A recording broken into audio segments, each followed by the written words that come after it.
За нэгдүгürt Монголын парламентын түүхэнд анх удаа улсын их хурлын даргагүй төсөв баталж байна.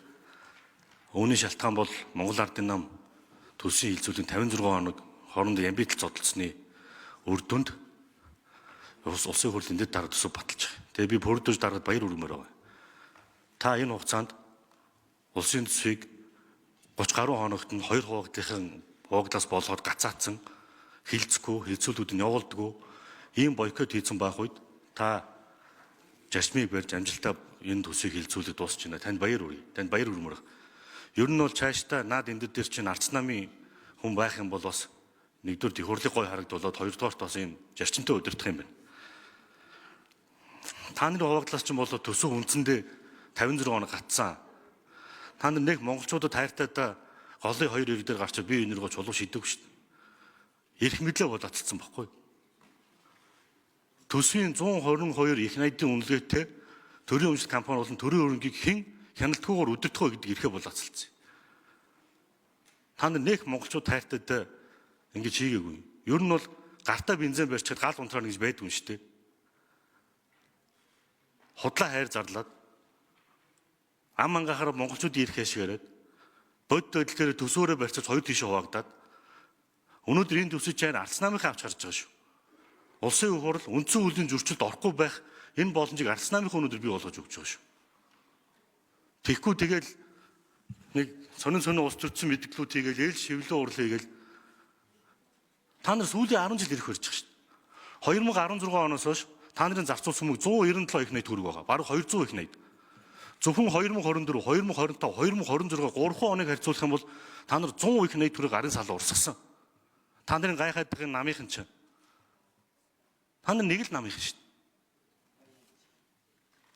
Зөвхөн сүүлийн 3 жил та нар 100 их найд төгрөгөөр захиран зарцуулчаад асуудлаа шийдсэн нэг салбарч байхгүй. Би энэ гайхаад анх удаага улсын төсвөр бойкот хийсэн, анх удаага улсын төсвийг хилцүүлэхгүй байхыг байнгын ороо болон хил хөвлөө урлах шаард зин төсөв анх удаага бас гарч ирлээ. Тэгээд 2026 оны төсөв дээр урсгал зарлаа танах ямар ч юм орж ирээгүй. Ерөнхий тоол орж ирсэн. Би нэг танд хэдэн тоо хэлж өгье. Цахим яам гэж байгуулагдсанаас хойш бичиг иргэн зардал 20 тэрбум болсон. 10 тэрбумаас. Хаана вэ тэр захим шилжилт?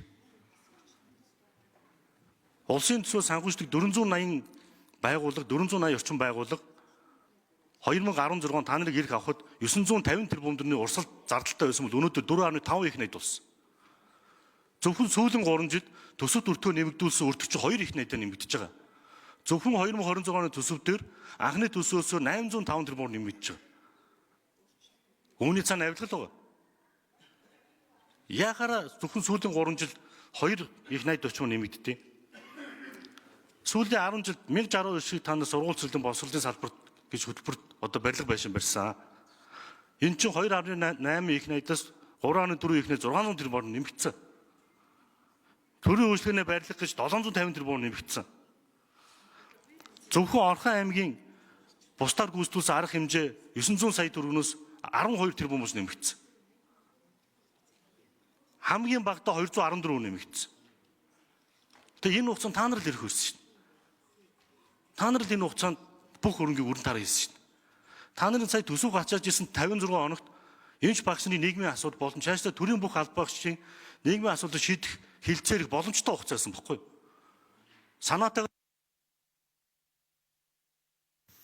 За шижир гишүүн 1 минут нэмж тодорхойлъя. 60 орчим их найдын хөрөнгөтэй төрийн өмчт компаниуд бол танаа намын үүр болсон. Тэнд 119 төрийн өмчт байгууллага дээр нийт зарлалын тэлж ямар байна гэд бичиг өгөхөр өгдөггүй. Одоо 45 хоногтой явж байна. Бараа үйлчлэгний зардал чинь одоо би тань зөвхөн нийслэлийн жишээ хэлж өгье. 2017 онд 88 тэрбум байсан бусдаар гүйцэтгүүлсэн арга хэмжээ чинь өнөөдөр 272 тэрбум болцсон байна. Та нар түүнээсээ засаг авсан.